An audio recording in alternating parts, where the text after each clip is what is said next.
प्रत्येकाकडे 1 ते 2 चपात्या अशा शिल्लक राहतातच. मग त्याचे आपण तुकडे बनवतो, पण तुकडे शक्यतो मुलं खात नाहीत. त्याचा एक छान पदार्थ बनवूया. इथं चपाती मी 2 शिल्लक चपातीचं असं मिक्सरला छान बारीक अशी रव्यासारखी पावडर करून घेतलेली आहे. त्याच्यामध्ये पाव वाटी रवा टाकायचा आहे, पाव वाटी दही, आवडीनुसार भाज्या टाकायच्या आहेत. तर मला इथं टोमॅटो, कांदा, थोडासा पालक, कोथिंबीर, थोडा किचन किंग मसाला टाकून धने जिरे पूड, हळद, तिखट, मीठ चवीनुसार टाकायचं आहे.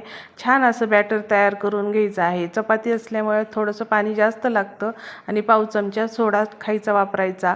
आणि छान डोसे असे चपातीच्या तुकड्यापासून आपण जे तयार केलेलं होतं त्याचं डोसे किंवा असं थालीपीठ तुम्ही लावून बनवू शकता आणि सुंदर असं लागतं. हे कोणत्याही चटणीबरोबर मुलं आवडीनं खातात. शेंगदाण्याची चटणी असेल अगर कोणतीही, नाहीतर असंच खाल्लं तरी चालेल. खूप सुंदर होतं.